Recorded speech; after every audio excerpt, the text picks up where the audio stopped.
Sengketa lahan di Betung. Temanya, tanahku dirampas kadesku.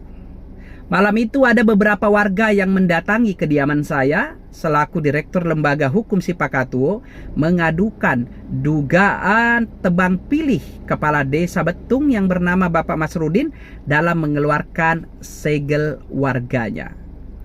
Kemudian pada tanggal 14 Mei, saya melakukan pertemuan dengan seluruh masyarakat yang merasa tanahnya dihalangi kepemilikan legalitasnya oleh Kepala Desa di Gedung Serbaguna Desa Betung.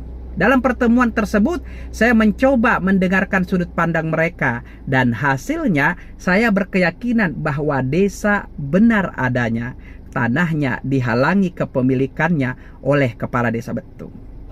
Kemudian pada tanggal 15 Juni, pihak kecamatan mengundang masyarakat, pihak desa, Babinsa, dan Polmas, termasuk juga mengundang kami untuk menjembatani perihal permasalahan tersebut, di mana saat pertemuan tersebut terjadi kesepakatan. Beberapa kesepakatan waktu itu disepakati, tapi yang poin penting yang pertama, perangkat desa akan mendampingi warga yang punya lahan di wilayah Sungai Loban untuk mendapatkan legalitas, karena saat itu tanah warga ini ada yang masuk Sungai Loban dan ada yang masuk wilayah Betung, karena itu masuk ke perbatasan kecamatan.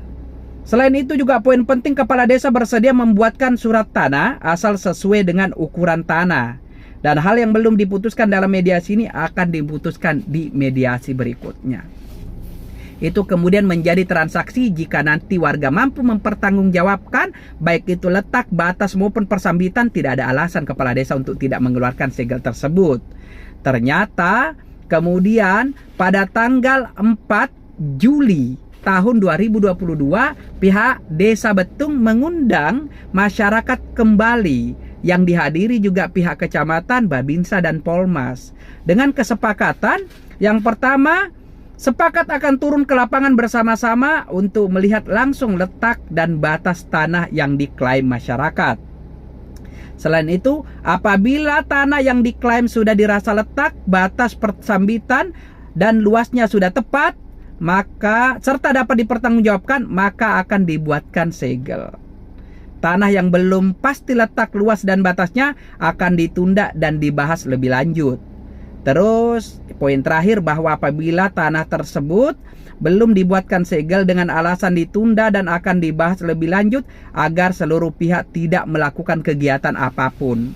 Berarti yang tidak dikeluarkan segelnya karena alasan misalnya dia belum bisa membuktikan letak persambitan dan sebagainya, maka akan dibahas di pertemuan berikutnya dan tanah tersebut tidak boleh ada pihak manapun yang mengerjakannya. Itu hasil keputusannya. Kemudian keesokan harinya pada tanggal 5 Juli kita kemudian turun ke lapangan. Tanah-tanah yang diklaim oleh warga mampu mereka tunjukkan letak persambitan serta luasnya.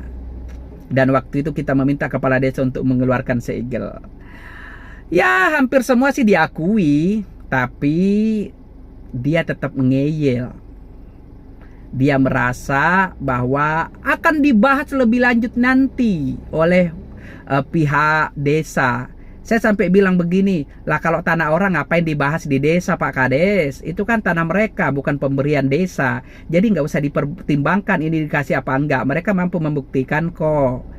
Kemudian setelah itu lalu beranjak ke pertemuan. Pihak desa atau kepala desanya waktu itu mau bertemu 4 mata dengan saya, yang dimediatori oleh salah satu orang baik di Kosan Hilir. Akhirnya saya bertemu 4 mata. Saya menyampaikan tolong berikan hak mereka Pak Kades, karena itu tanah mereka. Mereka tidak sedang mencuri. Kenapa Pak Kades tidak mau memberikan hak mereka? Jangan sampai ini perseteruan antara warga dan kadesnya. Kenapa dengan Pak Kades? Dia mengatakan bahwa saya mau memberikan tanah sebagian itu untuk masyarakat Desa Betung yang belum memiliki tanah. Saya bilang, ya kalau anak-anak muda yang baru menikah mau dikasih tanah, ya jangan tanah orang dong dikasih. Itu nyuri namanya. Kalau mau desa berbaik hati membagi-bagikan tanah desa kepada warganya, ya jangan hasil nyolong. Kasihkan tak saja yang belum ada pemiliknya. Kan begitu. Kalau sudah ada pemiliknya dibagi-bagi, nyuri namanya. Kemudian waktu itu pihak kepala desa mau menerbitkan segel asal mengikuti petanya. Ini saya tampilkan. Waktu itu klaim warga sudah jelas ada petanya, kepemilikannya jelas. Tiba-tiba dia request, katanya saya mau aja mengeluarkan asal ini petanya. Lucu ya, pihak desa kok ngatur tanah orang. Gak bisa begitu. Bukan tanah kades ini. Selain itu, karena tidak ada kejelasan, saya tidak bisa dinego untuk masalah perbatasan. Karena saya menyampaikan ke warga, warga menolak. Karena mereka cuma mau tanahnya, bukan tanah orang lain. Dan dia tidak mau kepala desa mengatur. Saya juga bingung sih kok kepala desa yang ngatur-ngatur. Bingung juga saya, ini kepala desa atau pemilik lahan, ya kan? Karena tidak ada kejelasan saat itu, akhirnya kita mencoba menyampaikan hal tersebut kepada Bupati Tanah Bumbu. Dengan tema Serambi Madinah, tentu ini akan bisa teratasi.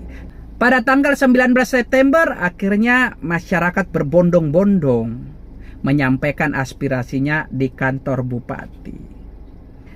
Ya nggak ngerti juga, banyak sekali waktu itu. Ada yang bilang itu lagi demo, tapi sebenarnya kita cuma menyampaikan aspirasi. Mobil bupati ada, dan waktu itu kita sudah digiring untuk bertemu. Entah apa yang terjadi, tiba-tiba dilempar ke Ekselon 3. Ya, lagi-lagi ketemu dengan pihak kecamatan, pihak camat Bapak Arianto Sani, hingga kemudian disepakati untuk membuat pertemuan kembali di kecamatan. Menurut saya sih udah sia-sia. Kemarin juga udah kecamatan, nggak dijalankan tuh oleh kepala desa. Tapi ya sudahlah, mencoba percaya dengan pemerintahan. Akhirnya pada tanggal 22 September terjadi pertemuan lagi, hingga sedikit lagi berakhir ricu. Alih-alih mendamaikan, ternyata kepala desa malah menggandeng pengacara untuk membenarkan tindakannya. Ya, selain itu pihak kecamatan Pak Arianto Sani akhirnya angkat tangan, tidak bisa menjembatani permasalahan ini. Lebih oke kepala desa kayaknya ya, karena camatnya angkat tangan.